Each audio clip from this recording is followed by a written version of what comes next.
I used to not be a kale lover, but after this recipe, and it's super simple, I am loving on the kale. I have been eating it almost every day. I eat it with cabbage, with green beans, with sweet potatoes, with regular potatoes. Like, I cannot get enough of this kale. It's amazing. I'm loving it. So you'll have to tell me how you like it. And it is perfect if you're losing weight or on that starchy lifestyle like I am, and you want to stay lean and healthy, vibrant, and energetic. So let's get to it. Super simple kale that I made just, well, for me, and this recipe is for you. Back in the starchy kitchen. So what we'll need for this super simple kale is a bunch of kale. You could actually use 2 or 3 bunches, or even at our local grocery store. I didn't get it this time, but they sell the pre-cut kale, and I've used that. The only bummer about that is sometimes it'll have some of the thick part of the vein, and I don't like having that, but I just pick it out. So it's worth it if you're crunched on time to have it pre-cut already. I cut up an onion, so I have a chopped onion. We start with the onion. And then I use tamari. You can use liquid aminos. You can use soy sauce, whatever you have on hand. Today I'm using tamari. We need some apple cider vinegar, and I use vegetable broth. You probably could use water, but I'm going to use vegetable broth. And that's it. That's all you need, you guys. You can add anything you want to it, but this is the basic recipe. Before I get totally started, I wanted to show you this little trick I learned from Jane and Ann Esselstyn, if you haven't seen it already, of pulling the kale off the vein. You just start at the bottom and you just pull, and it pulls it right off, and then you can just put that in your compost or whatever you do with it. And then once I get it all off, because it doesn't go all the way to the very tip, to the end, if there's a thick piece, then I'll just cut it out of there. And it makes it so easy to take the kale off of the stem. And it's fun too. I'm going to go wash and chop these, and then I'll meet you at the stove so we can get cooking. We'll start with the stove about medium high. And then I like to start off with a little veggie broth in there. I'll add in the onions, get those cooking. And we let those cook for quite a while, for about 5 to 10 minutes. We want them to get browned on the bottom. I really let them crisp up, and then I add more veggie broth in. I really let all the vegetable broth get soaked up and allow the onions to start sticking. So it gets this little crispy bit on the onions, which really ends up tasting so good. I think it adds to the flavor personally. But they're still not as soft as I would like them, so I'll let them cook for a little longer. Good to keep an eye on the onions. Just come back and stir them. I got my big bowl of kale, you guys, all chopped up. So I'm going to just slowly add it. And I do add like bunches at a time and mix it around with the onions. And some of my hunks are a little big in here with my kale. I didn't really chop it that small, but you could chop it a lot smaller if you wanted. And add some more veggie broth in there because it's going to be steam cooking. And just when it starts to cook down like it is here, then I add more kale. And you can put the lid on it. And now that I'm doing it like this, I really could have just put it in my Dutch oven pot and just cooked it all at once. That probably would have been quicker. So, or even a big soup pot. So if you would like to do that instead, do that. And it really does shrink down. Like altogether, I had an extra bunch in there that I needed to cook. So altogether, I probably have 2 big bunches.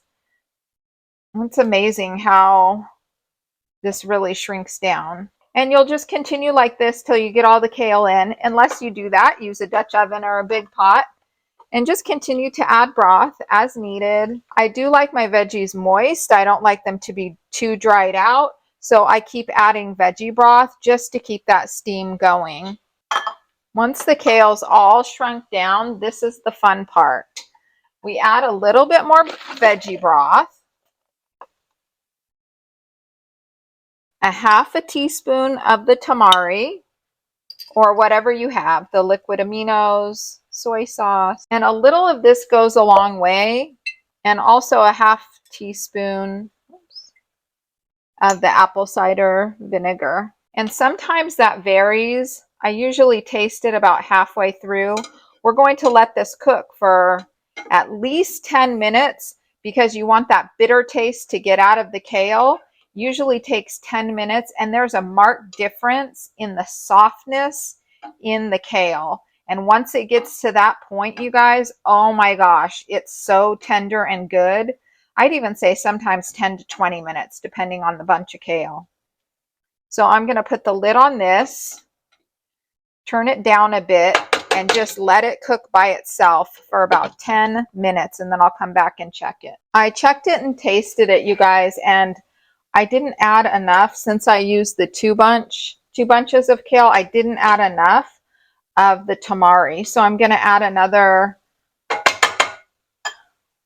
half teaspoon of tamari, maybe even a little more. And I'll do another half teaspoon of the apple cider vinegar. And it's really to the desired consistency I like. It's been about 8 minutes, so a little less than 10, but I have it on medium heat, so it's pretty high. If you were to turn it down, lower to a simmer or close to it, a medium low, it would probably take a little longer. So I'm going to let this cook a couple more minutes just to let the soy sauce and the apple cider vinegar get in there, and then it'll be ready for an official taste. Okay, you guys, kale, look how much this has shrunk down. I can't even believe it when it's like this. That's why I can eat a whole bunch of kale all in one meal. And it's that dark green color. So it shrinks down a whole lot. It's that dark green color, and it gets tender, which is where it tastes so good, when it turns that tender. So I'll meet you for a taste. I have a little bit of cabbage left over from lunch, you guys, so I'm going to eat this with the kale for dinner. Oh my gosh, it's going to be so good. If I can always time these videos to have the food ready by the time I'm done and ready to eat, that's the best way to go. Just going to put a little bit in here for right now. And those onions in there, to me, just add a little something. And it is steaming.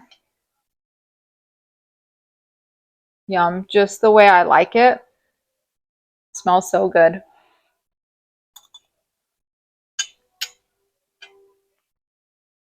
Mmm.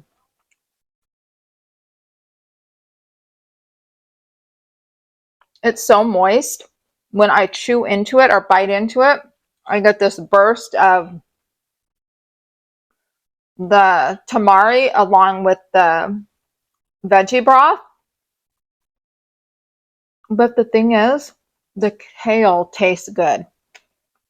Which, if you're like me and you don't love veggies by nature, when kale tastes decent or good, it's like, yes, that is a good day. And when I chew it, I just want to tell you, when I bite into it, it's not hard to bite into. Have you ever had a kale salad or raw kale? And it just takes a while to get through. When it's cooked to the perfect tenderness, it's not like that. Like, you can bite through the kale. It's just super satisfying. Hard to explain, but you've just got to try this. The most time-consuming thing is the time. It does take about 10 to 15, maybe even 18 minutes to get it to that perfect tenderness, but it's so worth it because it cooks the bitterness out of the kale, and it tastes so good. And with that tamari in there, it adds this savoriness with the onions. Yum, I love it. And with other veggies, it just mixes perfect, especially like cabbage that really doesn't have a whole lot of taste, or green beans. You add it with that, with the soy sauce, it's just like, a flavor bomb in the mouth. Any way I can get more veggies, the better. I hope you found this helpful, you guys. If you made it this far in the video, Be sure to write kale in the comments down below so I know you're all about upping the veggies and losing the weight. I'll see you next time.